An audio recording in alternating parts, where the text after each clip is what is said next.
It's important to understand what the 5G is doing and what they say it's doing. We're told on the IEEE beamforming document that this technology cooked your eyes like eggs in World War II.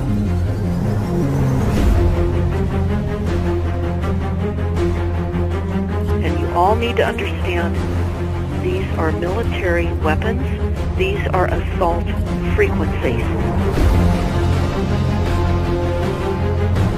If you garner nothing more than that, that's what you need to know. It's microwave radiation warfare, is what this is.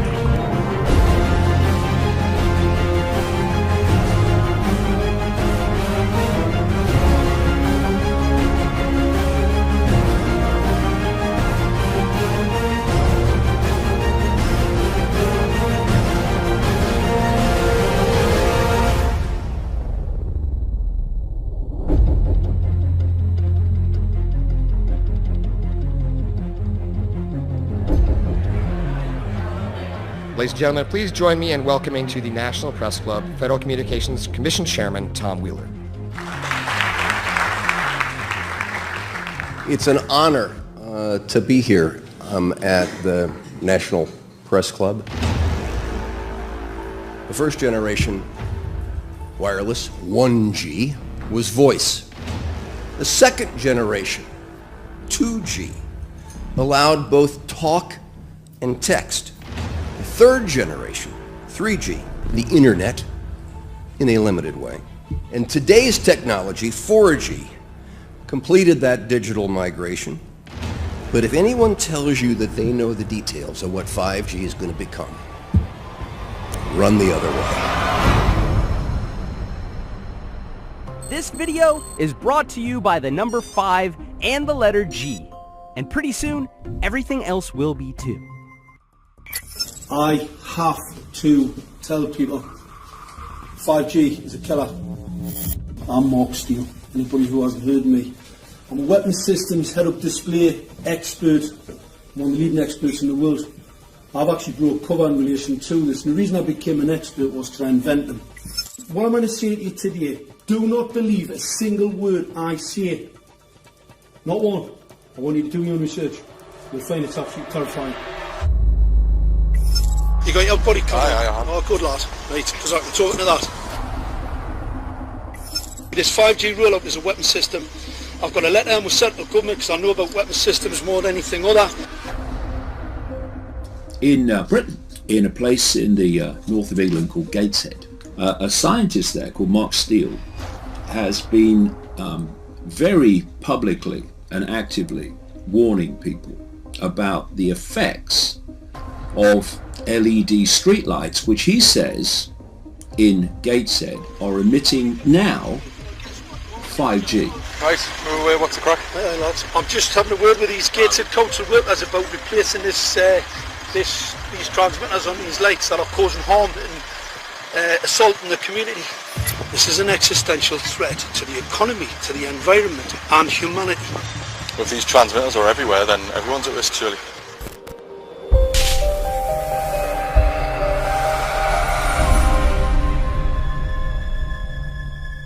There's a lot of confusion about what 5G is. The G stands for generation. So you started off with the first transmitter system. Back in the 1980s. In the 80s, yeah. So you had 1G, then you had 2G. And as the generations moved on, you started to see more complex signal systems, cleverer pieces of antenna designs, etc., etc. So the whole thing became more data, quicker downloads, etc., etc. However, 5G is something completely different. Alright, let's get a breakdown. Let's tell the people what this really is. This is the 5G transmission device. That's a hell of a beast, that, isn't it? These are the uninsurable transmitters. Just get a good look at that, guys, because obviously I know there's quite a few experts who want to see more detail about the transmitters and the chipsets. Just have a good look, boys. This is the control management system masquerade. There's an antenna there, you see that? What is this phased array antenna here? What's that? This is for phased array, alright? As you'll see, it's got a driver, it's got some chip there. It's one chip. Look at the chipsets on this. This is your dystopian world. What did Gateshead Council say? I'll tell you what, I think we better send some of these educated fools back to school, or just send them to prison. Whichever's the easiest. I think prison's probably better. Alright, that's 5G, guys. That's 5G hardware. You must consider the whole part played by electricity in nature. Human beings cannot go on developing in the same way in an atmosphere permeated on all sides by electric currents and radiations. It has an influence on the whole development of man. This life of men in the midst of electricity, notably radiant electricity, will presently affect them in such a way that they will no longer be able to understand the news which they receive so rapidly. The effect is to damp down their intelligence. Such effects are already seen today. Even today, you can notice how people understand the things that come to them with far greater difficulty than they did a few decades ago. Rudolf Steiner, 1924. Rudolf Steiner noted that in 1924, since then our atmosphere has become far more permeated with electric waves of widely diverse types. There's no doubt now that electric waves, electromagnetic forces, cause direct biological effects. There's thousands of peer-reviewed papers on this subject.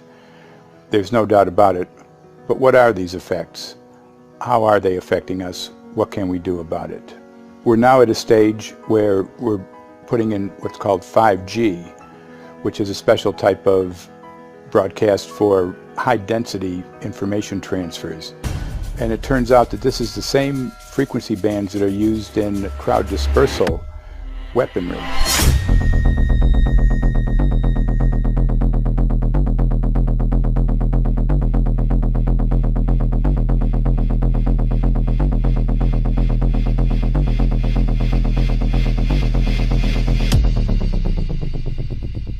5G, first and foremost, is densification. So it's significantly more transmitters in close proximity to a human, and it is also a sophisticated, illegal, unlawful transmitter. What I mean by that is it is a high gain dielectric lens antenna, and what that allows 5G transmitters to do is to 3D map its environment in your home. The 868 megahertz frequency is specific for battlefield interrogation systems, so sub-gigahertz. It allows the signal to travel through concrete brickwork with ease, and it can actually data gather. It is a target acquiring system. Phased array is basically radar off the battlefield. It is extremely good at identifying targets and being able to lock onto targets. And not only that, it can specifically target you as an individual. So any judge sitting on an interesting case, let's say, any lawyer, any barrister, anybody doing any work that is potentially controversial, your life could be at threat. So the antenna design that you currently have on top of these LED streetlights, masquerading as a control management system, is basically battlefield interrogation equipment. The first phased array unit was actually called Mammoth, used by the Germans during the Second World War to identify Allied aircraft. Obviously things have moved on significantly since then.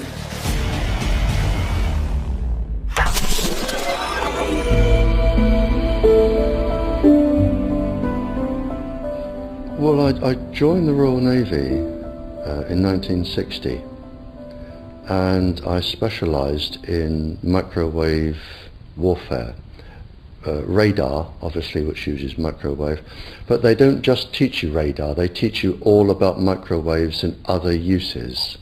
So I understood about microwave warfare and how it can damage people, how it can harm people. Microwaves then were used as weapons, as they are today. It is a perfect stealth weapon, and when governments don't like a group of people, For instance, the ladies who protest at Greenham Common in England about the American missile base they camped, they were microwaved. We microwaved Catholics in Northern Ireland to make them sick. It goes on all over the world. And it's a weapon that you don't know you're being targeted, because the dose is very, very low, which is actually more dangerous than a high dose. It's very, very low, and it may take a year or two, but you can cause neurological damage and cancers with low-level microwaves, and you can make all your opponents sick. It's a perfect weapon for a government. Our impulses are being redirected. We are living in an artificially induced state of consciousness that resembles sleep. Their intention to rule rests with the annihilation of consciousness. We have been lulled into a trance.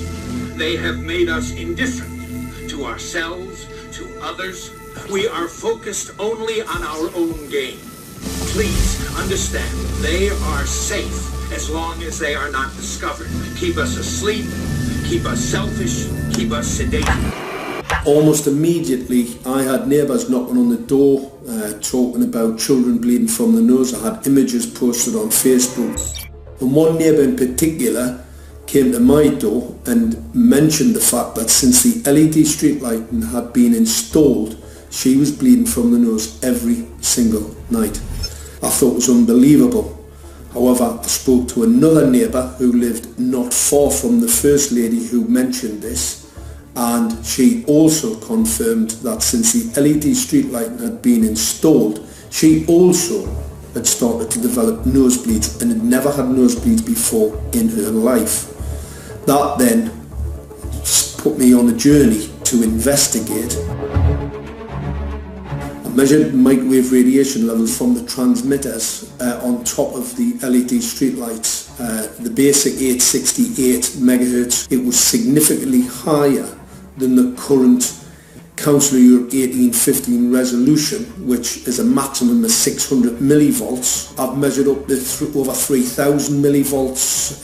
5 to 6 times higher than the guidelines. Significantly higher than the current Council of Europe 1815 resolution, which states that 200 millivolts should be the maximum. The Bioinitiative report states that it should be significantly less than that. So we've got the Council of Europe, that's, you know, the international criminal courts are stating that, you know, the learned judges have said that 200 millivolts, and I'm measuring in bedrooms in Gateshead minimum 600 and up to 4,000. Does this mean that in 2020, 2021, when 5G is destined to roll out globally, that you're going to get those kind of readings everywhere all the time? Everywhere all the time. Worse than that? Worse than that.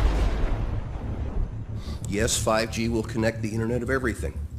If something can be connected, it will be connected in the 5G world. Hundreds of billions of microchips connected in products from pill bottles to plant waterers, requiring massive deployment of small cells. We won't wait for the standards. Now, to make this work, the 5G build-out is going to be very infrastructure intensive.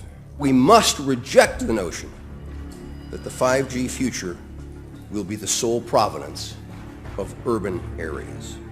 The 5G revolution will touch all corners, and that's damn important.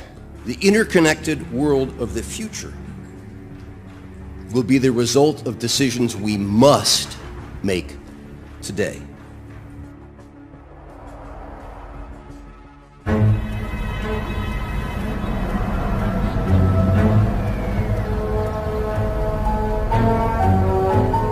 The main issue before us today is Senate Bill 637 and Senate Bill 894, the former by Senator Hugh and the latter by Senator Knopf.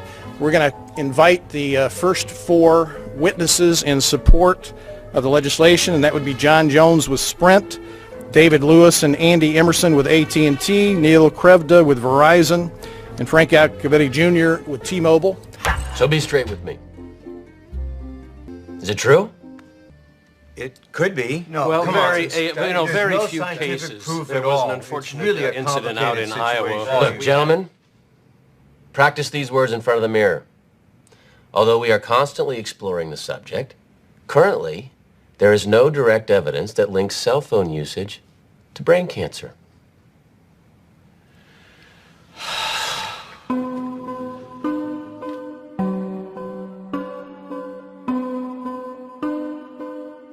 I'm Sharon Goldberg. I'm an internal medicine physician. I've practiced medicine for 21 years, and my background is mostly academic, internal medicine, hospital-based, clinical research, and medical education. I'm a certified Microsoft small business specialist. I've worked on space station designing the cabling system for the airlock module, where I was responsible for EMI/EMC analysis, which is electromagnetic interference, electromagnetic compatibility. I am a professor in the Department of Epidemiology, Biostatistics, and Occupational Health, and I teach there both toxicology and health effects of electromagnetic radiation. My name is Daphne Tachover, and I'm the founder of an organization called We Are the Evidence. We are an organization that represents the many adults and unfortunately many children who have become very sick from wireless technology radiation.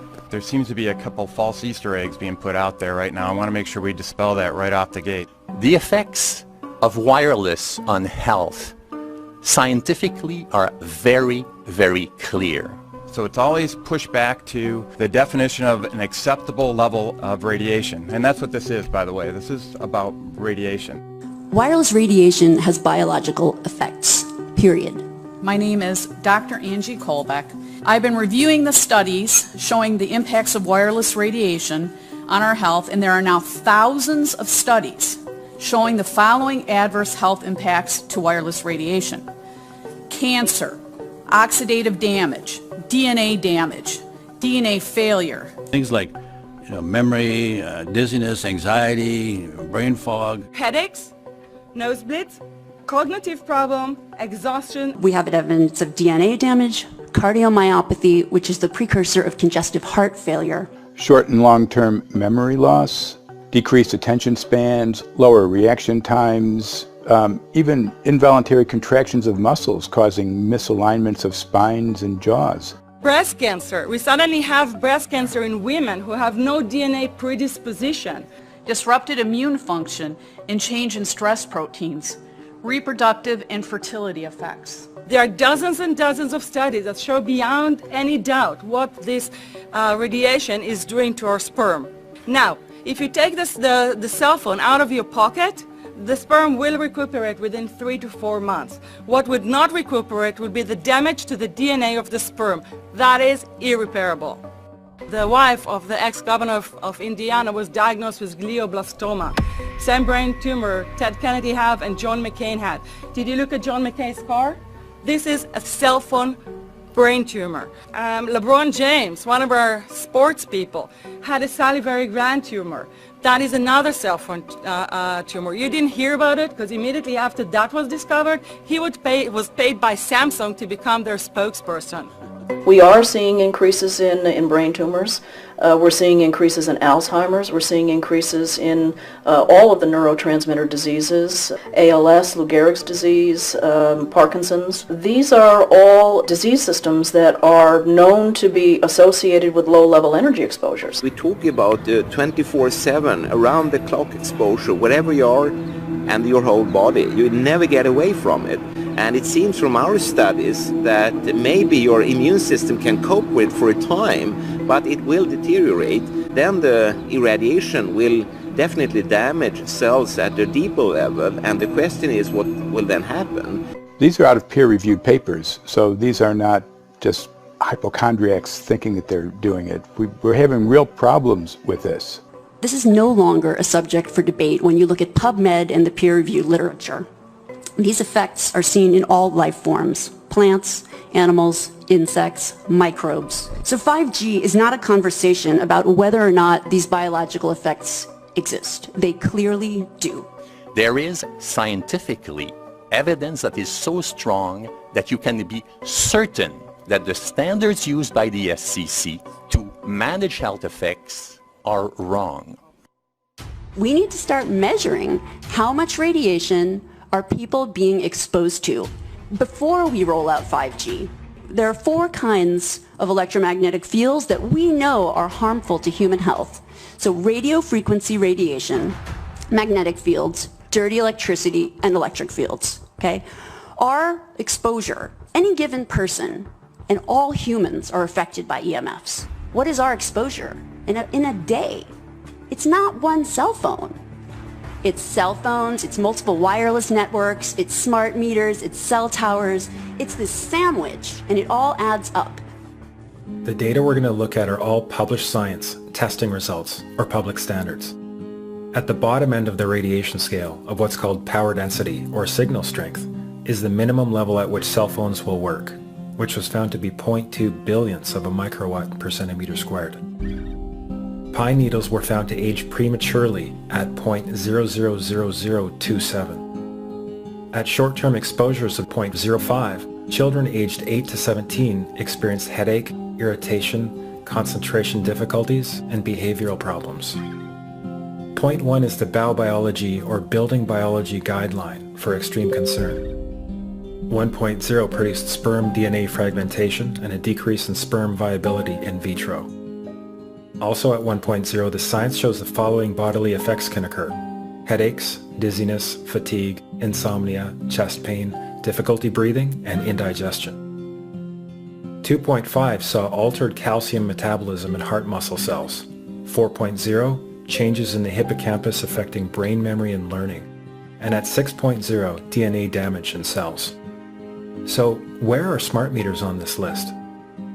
Electrical Power Institute in December 2010 measured a single Itron smart meter with pulses up to 7.93 microwatts per centimeter squared.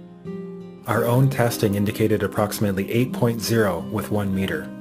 These tests are at a close distance, approximately 1 foot away from the meter, but an infant's crib could be just as close on the other side of the wall where the meter or bank of meters are installed. Even though there are all these known health effects at levels far lower, Switzerland, Liechtenstein, and Luxembourg see fit to set the standard at 9.5.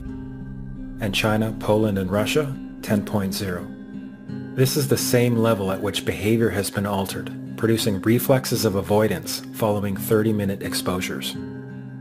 A room of 12 smart meters, very common and even a conservative number in an apartment building, tested at 19.8 microwatts per centimeter squared. This is hundreds of times higher than levels which clearly indicate harmful effects. So how can utilities and governments get away with forcing these devices on everyone? This is how.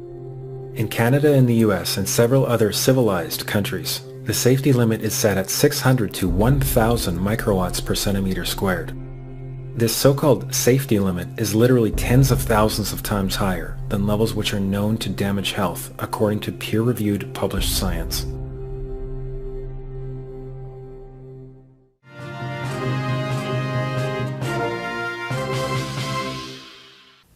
Faster, better, more reliable internet. That's the promise of 5G technology, but there is also the peril. Health hazards associated with radio frequency that is higher also and requires more transmitters and antennas. And the stark, simple fact is the health hazards are unknown and unstudied. And that is a sign of neglect and disregard on the part of the Federal Communications Commission that seems unacceptable.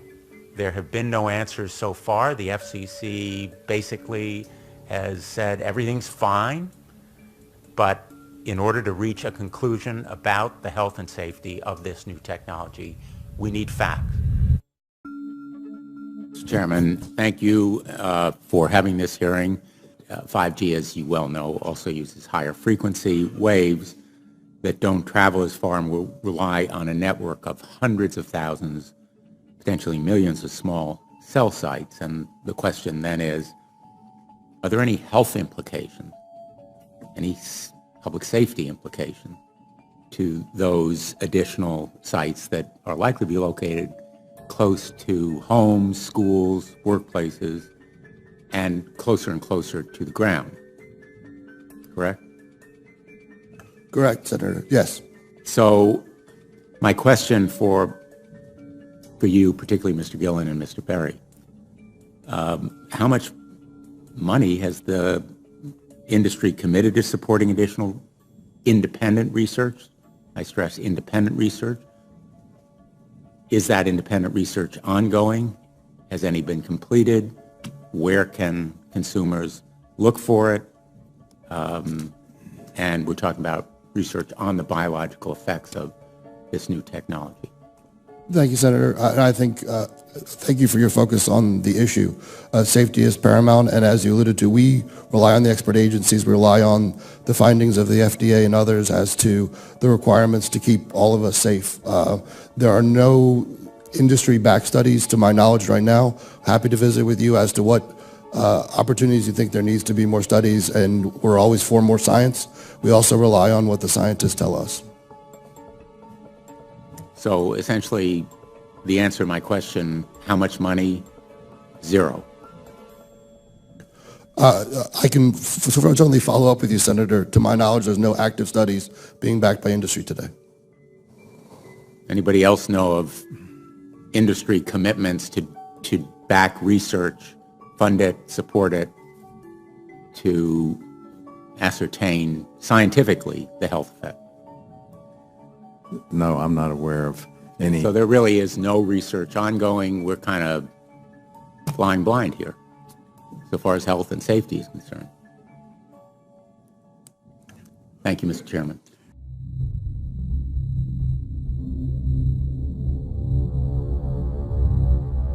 You're a trained medical professional. Yes. We don't have one on the panel. What are we to make with, of the American Cancer Society, for example, telling us there's no evidence of harmful product? Many of these organizations have conflicts of interest. Very briefly, if you can, what do you mean by conflict of interest? One of the first things that you teach residents is that you always have to look at the funding. There's a tremendous amount of sponsored research by people who are hired to do studies to find no effect. And that's plagued this field in a number of countries. The radio frequency radiation work that we did was supported by Motorola. The relationship was really very cordial and very stress-free, but only up until we started generating data. These folks were very, very upset and began to talk about how are they going to handle this, what sort of spin can we put on this, what can we expect from this, and from that point on the relationship changed. What we saw was that Motorola began to exert more and more control over the work, telling us what to do, telling us how to write abstracts, what to say in the abstracts, what to say in the papers, how to do the work. No, don't do this. Yes, do it this way. This was unacceptable. I had completed our study of DNA damage, and I submitted the final report to Motorola. They simply weren't willing to accept my interpretation of my study, my evaluation of my study, my knowledge of science at that point, and tried to urge me not to publish the study.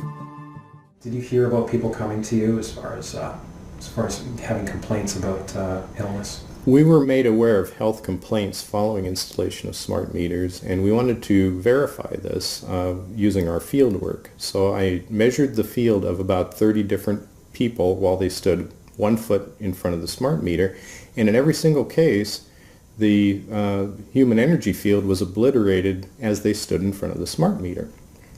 So in our first slides, what we see is normal cells, and the structure of the cells is intact and sound. This is what we would expect from a normal sample. So after 2 minutes of exposure in front of the smart meter at about 1 foot away, we see a totally different story.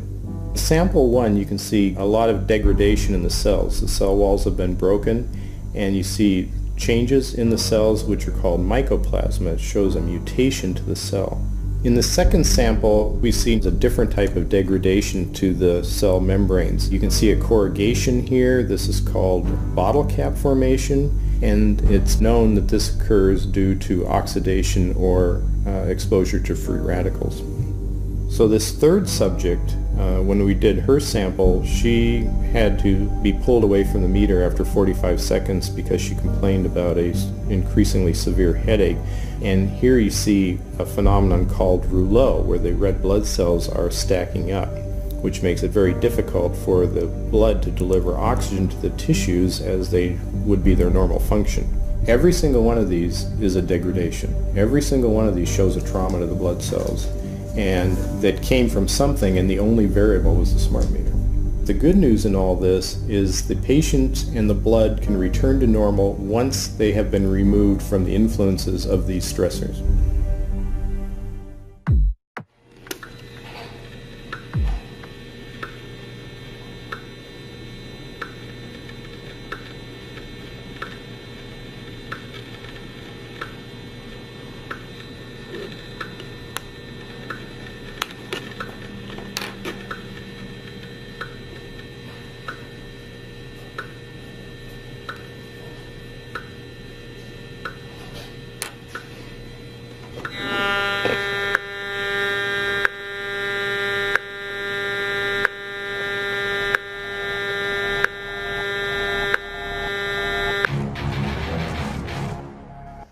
Some of the effects that we can look at, well, one thing is just our regular Wi-Fi, 2.4 gigahertz. That's in the same range as microwave ovens, which are also called radar ranges, because that is radar. 2.4 gigahertz is interesting. It's not the peak absorption rate in water for microwave frequencies, but it's at a point where it allows full penetration, because if it came in at the peak, it would prevent the insides from getting warm. So that's with basic Wi-Fi. Now when we look at 5G, 60 gigahertz, this is what they call active dispersal sort of weaponry, just to keep people back. It burns the skin. It doesn't penetrate, but 60 gigahertz is the frequency of oxygen molecule absorption. Since they have electrons that they share with each other, what we breathe is actually O2, pair of oxygen. So being bombarded with 60 gigahertz could very well impair our oxygen absorption rate in our body, and thereby the whole basis of our living system. Martin Pall says, putting tens of millions of 5G antennas without a single biological test of safety has to be about the stupidest idea anyone has had in the history of the world. So assessing all this, we have experts in various fields, military EMF weaponry, biological effects on humans, firefighters that are getting cognitive impairment by being there in them, countries that are banning these sort of technologies around schools because of the impairment to cognitive. Let's weigh that up in light of what Rudolf Steiner said in 1924 about just mere radio causing the impairment of cognitive functions on people, that they can receive news from around the world, but they can't understand it as well because of the effect of the electricity. We have to say, something smells sinister here. With the 5th generation, it's actually a whole new ballgame. It's not using the same technology. They're switching to military-grade millimeter wave technology. And when you look at this technology, I mean, if you go and look at DARPA reports, come and look at some of the patents that the United States military has put out on what they can do with psychological weapons, all sorts of things, crowd control, active denial, anything you can think of, this is what they can do with 5G. So any type of military application you can think of which has an electromagnetic base, they can do with 5G. And they're putting this out blanket across the population. Ladies and gentlemen, the President of the United States. Good evening, my fellow Americans.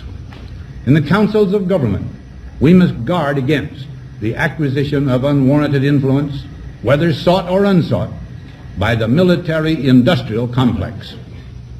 The potential for the disastrous rise of misplaced power exists and will persist. We must never let the weight of this combination endanger our liberties or democratic processes.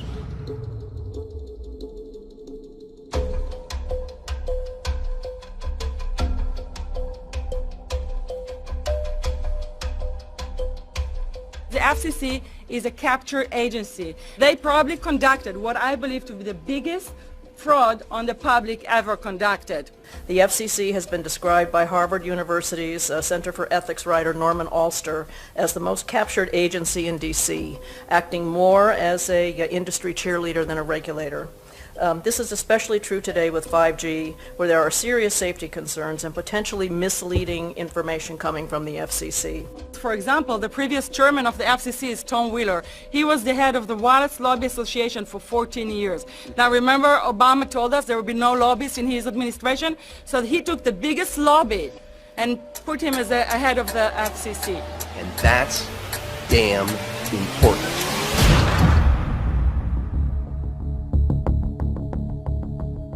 In 1993, the FCC started a rulemaking to adopt the IEEE regulations on this issue. IEEE is an engineer association. Why is it that we adopt regulation of engineers who maybe know how to measure this radiation when it's passing a wall, but not when it's passing a body? All our health agencies objected it, saying that it makes no sense to adopt engineer association, that they had not even one biomedical person on their team. They are effectively indemnified against adverse health impact lawsuits when the acceptable limits are higher than the limits actually shown to show harmful health effects. The FCC guidelines were developed for short-term exposures, 6 minutes, 30 minutes, depending on it's a phone or an outdoor exposure, and they have absolutely no connection to the biological effects that have been very clearly summarized in the Bio Initiative. So as you can see, there's a number of individuals in this room today that have serious concerns about this as regards to their health. If one of your companies decides to put one of these small cells up at a pole that's within, say, 50 feet of one of their houses, what recourse do they have to say, is there a way to move it somewhere else? There's language in the bill so that the authority can require the applicant to come forth with certification of compliance with the FCC's rules related to radio frequency emission. Remember that denial of request or denial of permit request that you can put in? It's going to point back to the acceptable levels as determined by the FCC.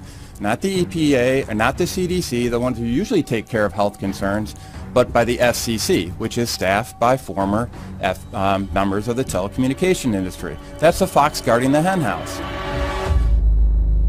It's a fact that most insurance companies will not indemnify against EMF effects.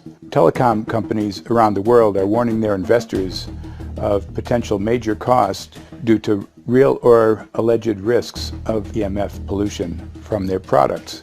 Interestingly enough, they're warning their investors, but they're not telling their customers. They're basically keeping it quiet because that's where their money comes from. So we're using technology that could be very potentially harmful to us, and the investors know it. But their only worry is that they might lose money, not that our health might be affected. First of all, I think what you should really think about is why is it that they're not insured? It's not that they chose to be self-insured. They're actually rejected by the insurance company from being insured because they understand the risk. And so the insurance companies, the big insurance companies, will not insure the telecommunications? So there's insurance companies, and then there's what's called secondary insurance companies. Secondary insurance companies are the insurance companies that insure the insurance companies. So in an event that insurance company, let's say I insure Verizon, and it may not be able to meet the claims, then the secondary insurance company is kicking in. Like Lloyd's of London. Sorry? Like Yes, Lloyd's of exactly. London. So two leading ones would be Lloyd's of London and Swiss Re. Both told the insurance company not to insure the wireless industry, and this is why they're not insured. And that should give you a hint. Now, this is exactly why they have to prevent a lawsuit. And how did they prevent lawsuit? That goes back to Section 704.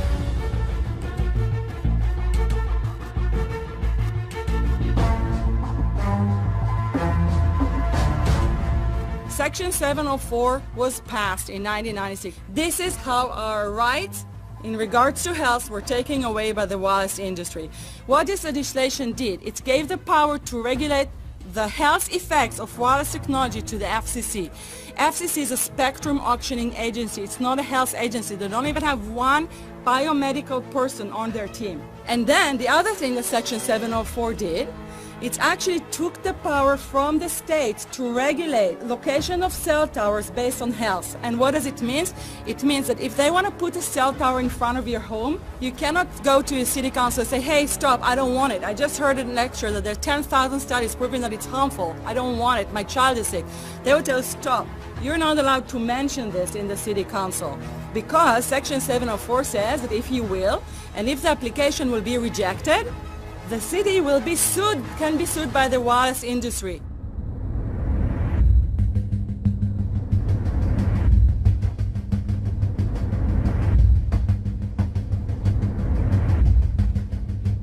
A major U.S. government study on rats finds a link between cell phones and cancer. Very first government study linking the radiation from cell phones to cancer. Two-decade, $30 million federal study out today found there is some evidence of a link between cell phone radiation and brain cancer.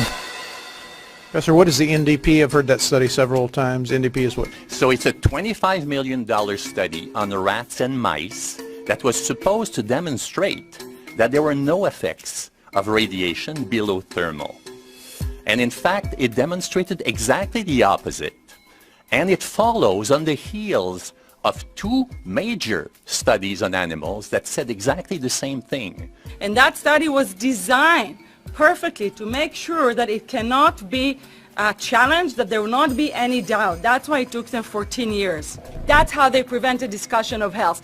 And why do they want to prevent discussion of health if there's no problem with health? Simply put, FCC is completely unprepared, unable, and possibly unwilling to oversee 5G for safety, even as it barrels toward us. They are falling back on tired definitions and panaceas long since disproven by science.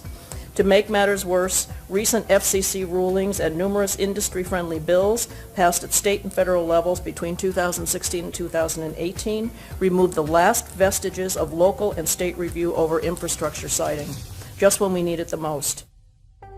When those first studies were performed years and years ago, nobody knew about the importance of the microbiome, the role of the microbiome and the immune system, and even less the role of the microbiota inside our brains, that is the microbes that are normally resident inside our brains, whose influence on brain function is nothing but immense. And you may think, well, who cares about the microbes? The less microbes we have, the better it is. Well, we know by now that this is not absolutely the case, because microbes are truly essential for the development and function of all our organs and systems. Our immune system is based on the microbes we have in our gut. And our brain also has microbes that influence its function. In tests, it's been found things like mold. If you grow mold inside a Faraday cage, it'll grow one way, and then even if the electromagnetic fields are around, take the Faraday cage away and some sort of 600 biotoxins are developed within the mold because of the effects of the EMFs upon it. Electromagnetic fields, even of weak quality, have an effect upon our microbiome, which is really essential to our whole being. This is going to eviscerate microbial DNA inside human beings, which is our effective operating system, number one. So it may not impact human DNA in laboratory experiments right now, and they're saying it doesn't impact human DNA. But given that human DNA is less than 1% of the cellular DNA in the human body, the rest of the cellular DNA is microbial, and we know that this will eviscerate microbial DNA. So we're talking about a takedown of the operating system of human beings. Exactly. I couldn't have put it better myself.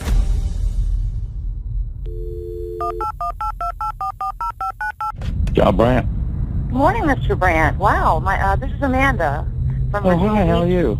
Hi, I've been trying to get a hold of you for months now. You guys are covering up chemtrails. No, we are not covering it. We have no reason to cover up chemtrails. Of course, you have every reason to cover it up. Every reason. It's called losing your job. What reasons would that be?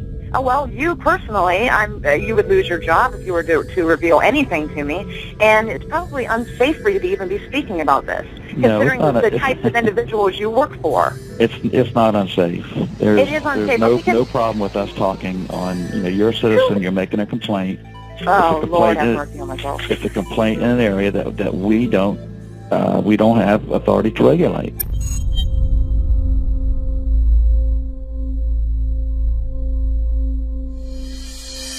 So the connection between chemtrails and 5G. It's all interconnected. The metallized particulates that would allow the 5G phased array, so basically the radar that would allow it to be able to identify you, so it can watch you, it can identify you in your own home 24 hours a day, 7 days a week. For the last X amount of years, we've been through chemtrailing, and that is now the cat is out of the box. We've had these nanoparticulates raining down on humanity for years now, impregnating our bodies, by best account staying inside our bodies. Those nanoparticulates, what you're saying, are building up a kind of a phosphorescence glow capability so that we can be flagged up in our homes, behind concrete and steel, inside bunkers, in the basement, doesn't matter where you are. The 5G will be able to now triangulate, map and read you, because you as a living being are impregnated with these nanoparticulates, which are acting as a kind of transmission and reception technology. It's exactly, absolutely exactly.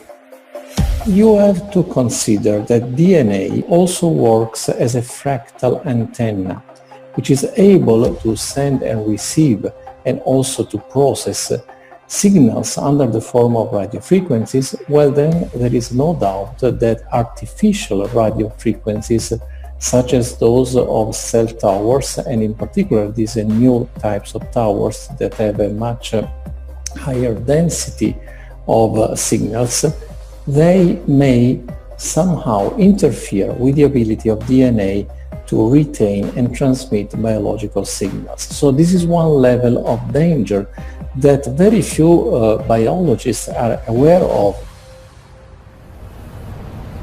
How much effort was put forward to address this, what most of these people are, or many of these people are here for, which are the health concerns?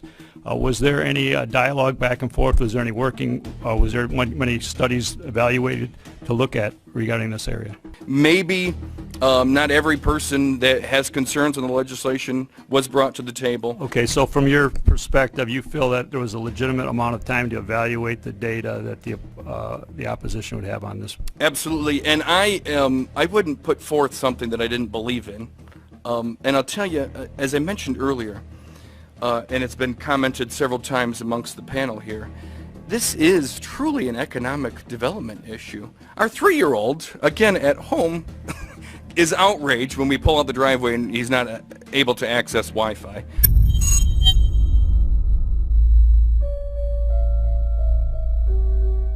I think anyone who puts Wi-Fi into a school should be locked up for the rest of their life. I really do. I think they're not fit to walk on the surface of this planet because they haven't looked at the research, and whatever incentive they have, it is not worth the genetic problems that parents are going to face with their children when they're born. France has banned Wi-Fi in nursery schools and put warnings out for regular schools because they're finding there's impaired learning capacity in children when they're around Wi-Fi. And they have to put up warning signs where they put Wi-Fi transmitters. When I got sick and I learned that they're putting Wi-Fi in the schools in Israel, I was very sick at the time, but I could not tolerate the thought that children in the schools will become as sick as I have. And after a few months of correspondence, I submitted a Supreme Court case in Israel to ban the use of Wi-Fi in the schools and replace them with wired network. The 4 top diseases that kill our children, our young adults right now, are brain tumors, thyroid cancer, testis cancer, rectal cancer, everywhere we put our cell phones.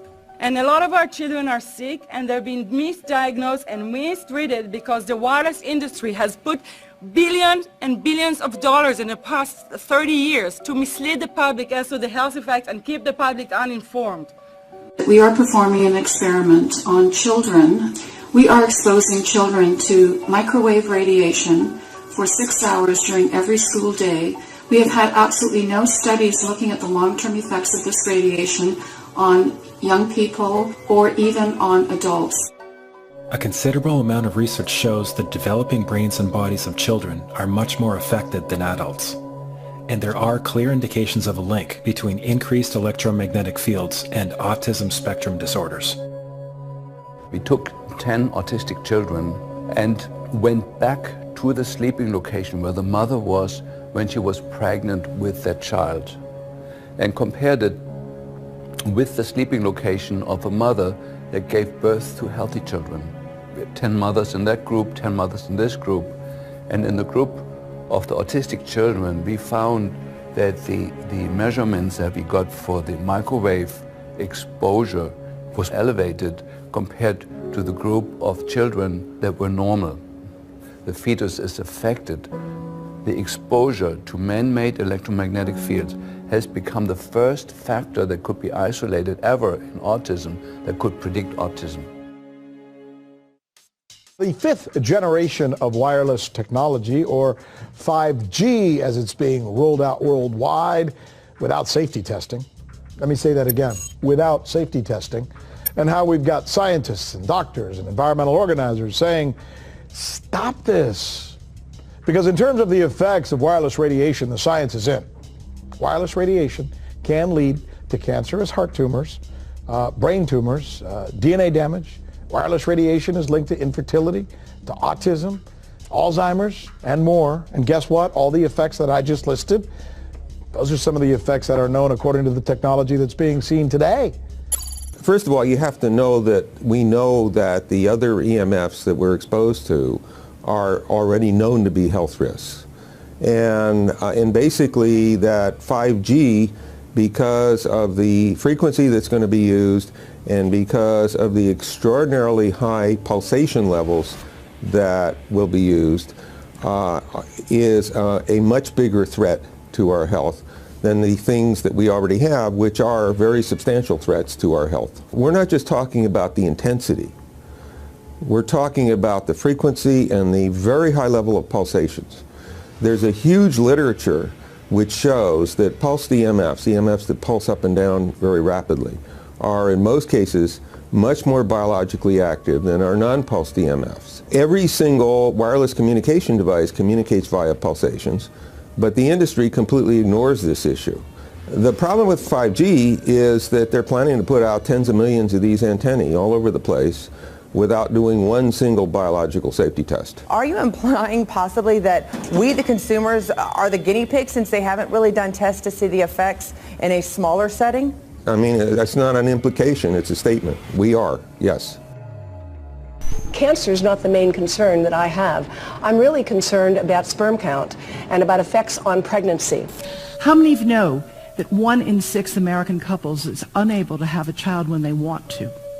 How many of you know that last year the birth rate in this country dropped the most that it ever has in recent history, 3% in a single year? People look at the sperm, and people use cell phones, and the sperm, usually sperm swim, and they swim straight. But if you expose them to radio frequency, mobile phone waves, they swim in a circle. Studies have been done here in Australia, taking sperm from healthy men. And one test tube gets exposed to cell phone radiation, and one test tube is not exposed to mobile phone radiation. And then the results are evaluated. And this is a measure of vitality. We measure how well the sperm swim. This is a measure of motility. This is a measure of mitochondrial DNA damage. They have 3 times as much damage on their DNA if they have been exposed to mobile phone radiation. The data on that are rock solid. Cell phones can damage sperm quantity and quality. Your embryo, your uterus in the fetus, where your child is developing for the first 100 days, in the ovaries, the eggs do not have that protection. So they are at maximum risk from radiation. And for the first month or so, you wouldn't even know you were pregnant. You wouldn't even be taking precautions. That is the main danger area. So you give birth to a daughter, but her ovaries are now contaminated. She may be normal, she may be genetically damaged, but her ovaries are at the most risk. So when your daughter grows up and she becomes pregnant and has a baby, this is where one of these eggs will be fertilized and come out. So the real damage here is your grandchildren. That is where it is going to show most. Do you think that there is a chance that within the third generation of females, they may be irreversibly sterile? Not in the third generation, but in the fifth generation, and that would for humans be something in the order of 150 years ahead of us. And of course, then it's too late to say that you are sorry, and it's very too late to say stop. There is a wealth of papers. I mean, we're talking about thousands of published papers in the scientific literature, few of which, or sometimes none of which, have entered the official documentations from authorities and likewise. So I think it's really time to have an independent compilation of data. Such was done at August 31st, 2007 in the form of the Bioinitiative report, of which I was one of the authors. And then we put together approximately 2,000 scientific references on a little bit more than 600 pages, clearly saying that if you, for instance, if you are a rat or a mouse or a cell or a molecule, you should definitely not allow yourself to be exposed to this. And in the meantime, we have this full-scale experiment using our own kids. One interesting case, John Patterson. He was a telecommunications engineer in Sydney, Australia. Very brilliant man. For 20 years, John tested Telstra digital systems. Over the time, he realised the dangers of electromagnetic radiation. It disrupts the bioelectric system of your body, which is really your brain, your nervous system, how your muscles talk. And he tried warning of these effects through different agencies, through his company. Got all the test gear out and measured it and drew up a report, and I was immediately removed from service. Finally, in 2007, he took matters into his own hand. He commandeered a used British Army tank and went and destroyed 6 cell phone towers in Sydney, Australia, because he wanted to stop this. He was trying to make a point. The message was that how dangerous it was. You know, these people were elected by us to manage our infrastructure in a responsible manner. That is the sole purpose of government if it's going to exist at all. And if it doesn't do that, then it has no right. It is invalid. So we need to pull this infrastructure down. We really do. But in order to do that, I mean, we can't just be some violent domestic terrorist. You've got to bring this awareness to the people that these towers are doing them damage. You don't need bandwidth that fast. And they're not doing it so you can download movies quickly. They're doing it so they can track every single thing you do and bring in this social crediting system to control even everything you think. There's a story about a lady called Claire Edwards. She was a United Nations staff member, and she was warning of the potentially catastrophic dangers of 5G technology. I took the issue to the UN Secretary General, Antonio Guterres. He is a physicist and electrical engineer, and lectured on telecommunication signals early in his career, yet asserted to me that he knew nothing about the dangers of 5G. Current public exposure levels are at least 1 quintillion, that's 18 zeros, 1 quintillion times above natural background radiation, according to Professor Olle Johansson of the Karolinska Institute in Sweden. The highly dangerous biological effects of EMFs have been documented by thousands of studies since 1932, indicating that we may be facing a global health catastrophe orders of magnitude worse than those caused by tobacco and cigarettes. 5G is designed to deliver concentrated and focused electromagnetic radiation in excess of 100 times current levels in the same way as do directed energy weapons. There is currently an international appeal signed by 237 EMF scientists from 41 nations urging the UN and particularly the WHO to exert strong leadership in fostering the development of more protective EMF guidelines, encouraging precautionary measures and educating the public about the considerable health risks, particularly the risks to children and fetal development. Sorry, because we are talking with someone that is a little bit ignorant on these things. We're talking to the Wi-Fi systems. I'm worried because I put those devices in my house. I will have to, I confess my ignorance on this. We will have to, but I'm going to raise this with WHO, which I think is the organization that might be able to deal with it properly, because I must confess I was not aware of that danger.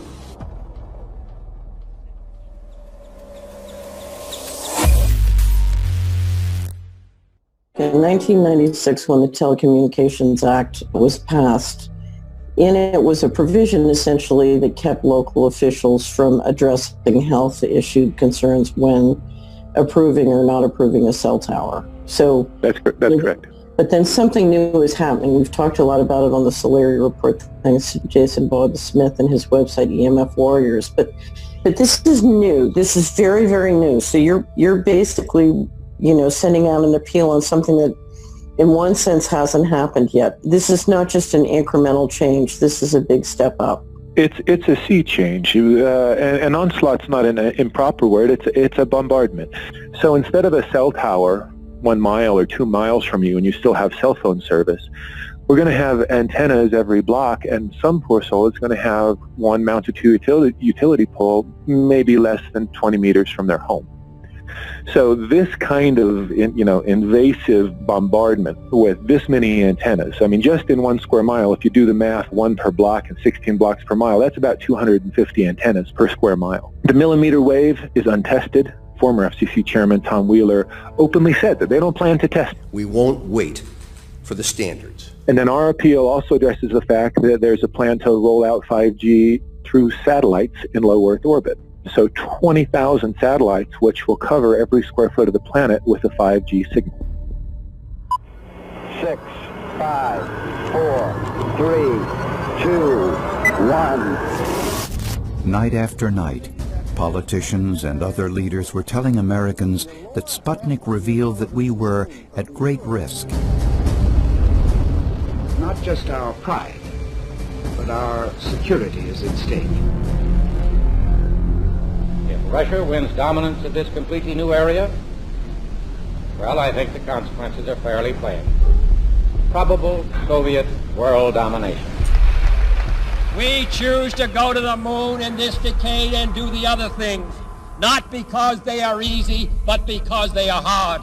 Because that challenge is one that we're willing to accept, one we are unwilling to postpone, and one we intend to win. Welcome everybody to the White House. This is White House 5G Summit. My name is Justin Clark. I'm the Director of Public Liaison, and we are thrilled to have you here today. Really happy to be joined by a lot of leaders in industry, members of Congress and the Senate, White House leaders on this, and people from the FCC. Before we start, one, we are government, so don't assume we know anything, okay? I do agree. I don't know anything.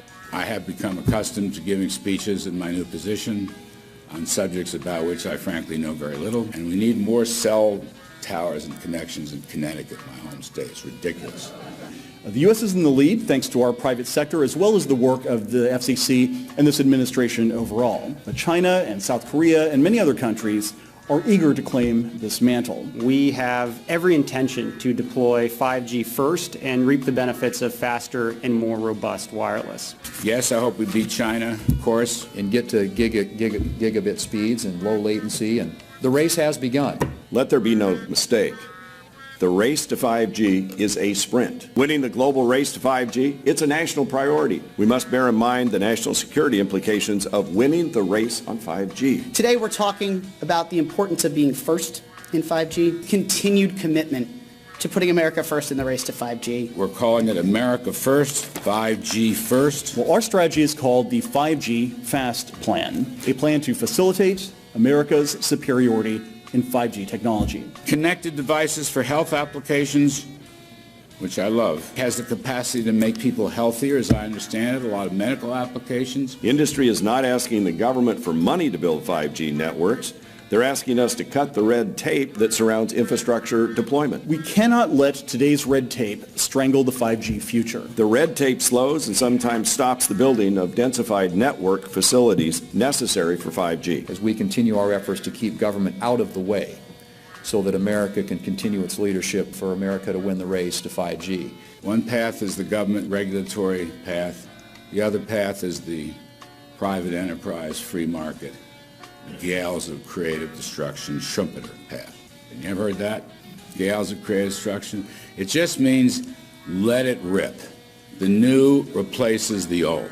With 5G, we're on the cusp of another era of American innovation. It means an even more connected world for everyone around us, unlocking the potential of the Internet of Things to become safer, healthier, and more sustainable for our future. You know, sometimes, look, we all believe in the 10th Amendment, but sometimes you have to override it.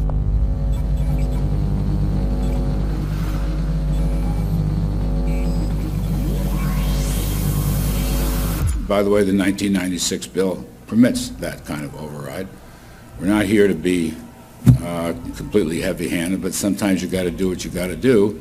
And some of these states or cities that don't want to cooperate want to shake us down. We can't allow obstacles and barriers to stop this movement. That's all.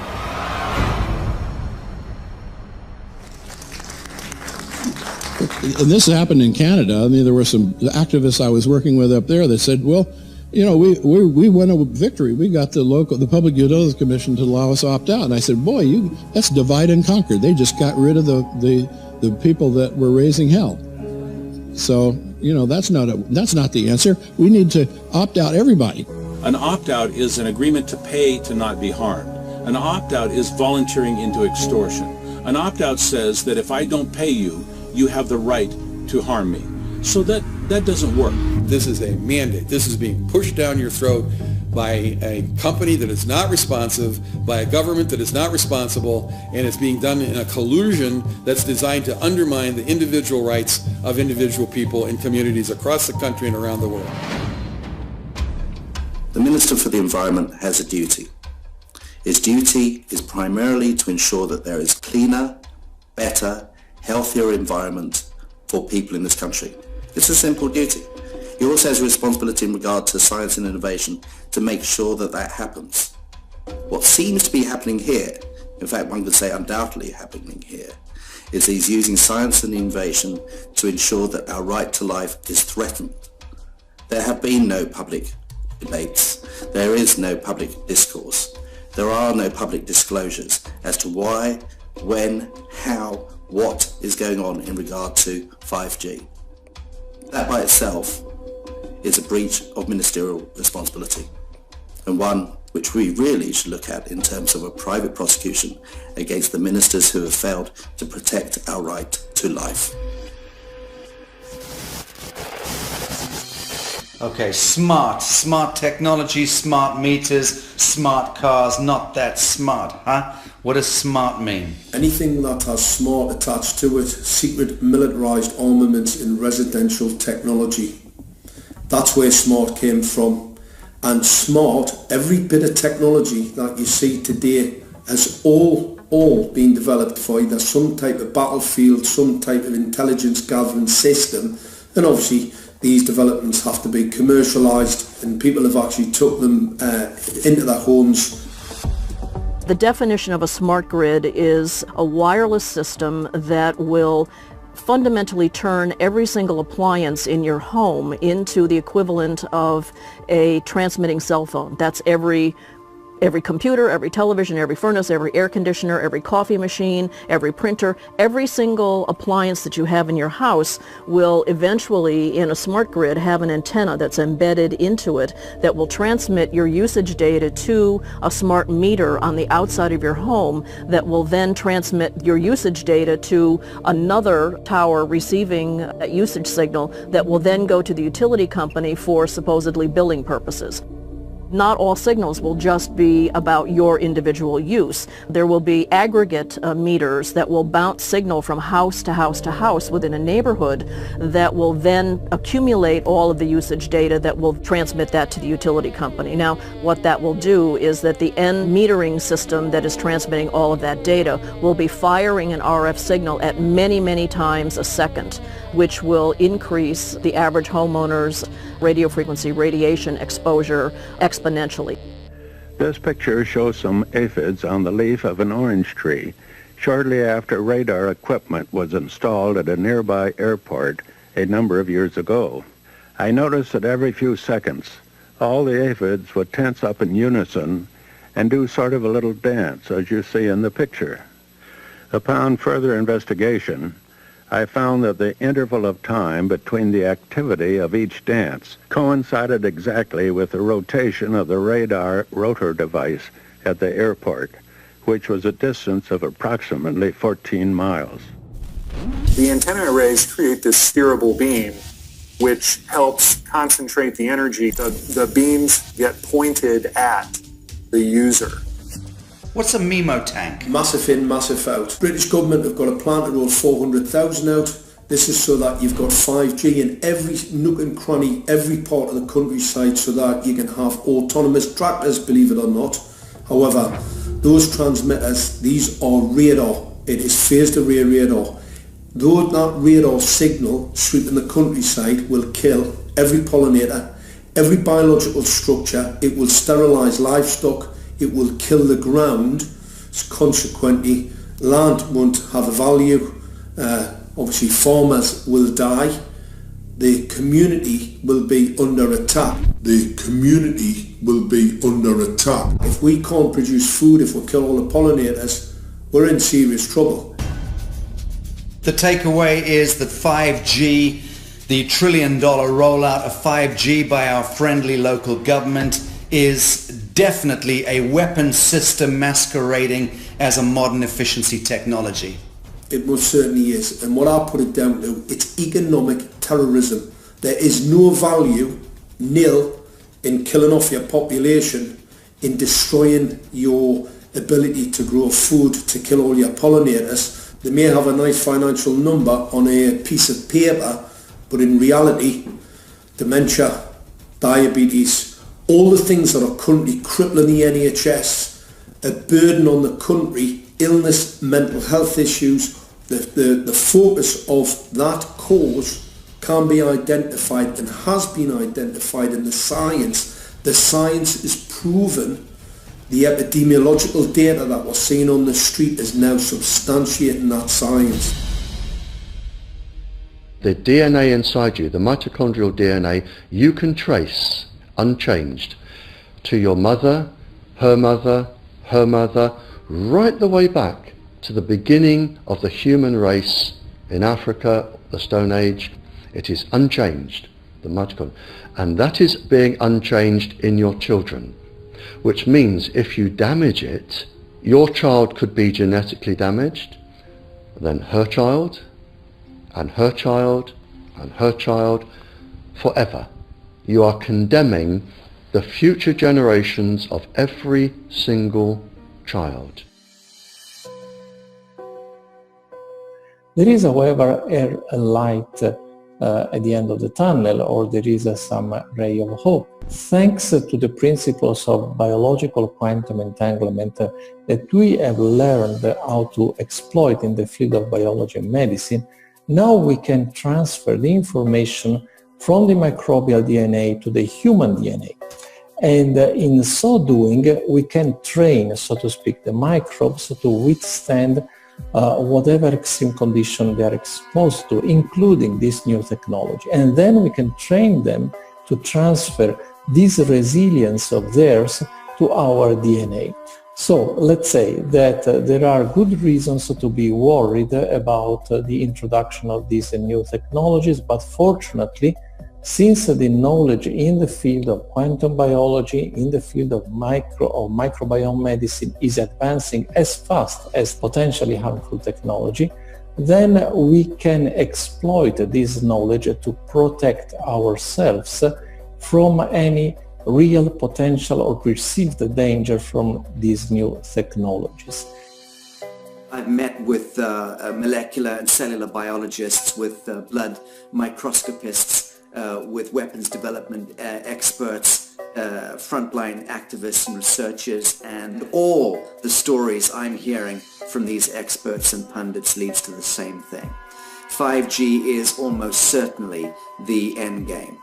It is an extinction event brought into our homes, into our classrooms, onto the high street, into the very cells and DNA in our human bodies.